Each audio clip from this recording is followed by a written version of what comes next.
Are you seeing any type of leniency with the government taking a look at this more closely, that you think that they'll be able to be a little bit more open to having larger groups in the near future, or you don't see this happening in the next few months? To Europe, the complication about Europe, a little different than if you're in the US, is that you have so many small countries, and each government has own rules. And within the countries, you have certain states, like we have 16 states in Germany, and every health minister is sort of the leader of the authorities, because countries which are closer to Italy and Austria are differently affected than countries which are closer to Denmark or Holland.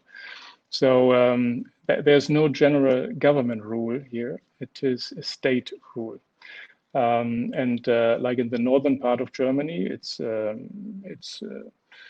more easy to have group business, but in Bavaria, which is close to Italy and Austria, it's very difficult. There's no Oktoberfest, for example, this year. It's a big event, 6 million people visiting Munich. So there's no Oktoberfest, obviously, because this is a big gathering. Hotels are fully booked for 2 weeks usually during this event. So you just can imagine about the loss we are suffering at the moment.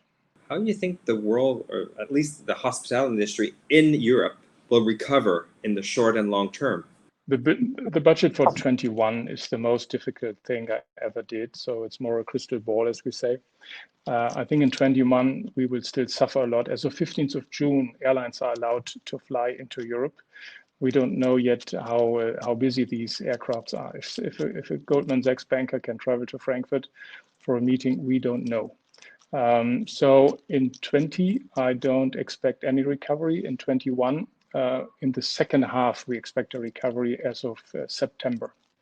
And 22 probably will be on the base of 19 again. So we have 2 years of big suffering. And Europe is special because Europe depends a lot on international flights. You can have a lot of domestic travel in China and a lot of domestic travel in the US or in Canada, but in Europe, it's all international. The hotels don't have as much money anymore for marketing. And so we're wondering, where are you focusing your marketing to efforts to generate business for the next 6 to 12 months? Are you actually cutting down all of marketing together, or is it something that you're looking at maybe more focused in a certain industry? Obviously, marketing budgets are cut as well, because if there's no income, no fee income in managed hotels, you also don't have marketing funds. So we do a lot of online. I think in the crisis, the true characters are shown, how partnerships is really lived. So we depend on partnerships. We talk a lot to our clients and customers on a global scale. Like all the ITB appointments were done digital, even though the fair did not happen, but we did all the contracts. And so marketing dollars at the moment are spent more domestically than internationally.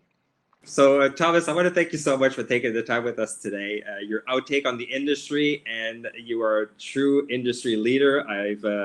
I'm with a former Starwood alumni like yourself. I was with Starwood for many years, and it's great to reconnect. So I wish you and your team all the best. I know that we use your hotel quite a bit, and I'm sure that we'll continue hosting groups in your hotels for many years to come. So thank you so much for coming.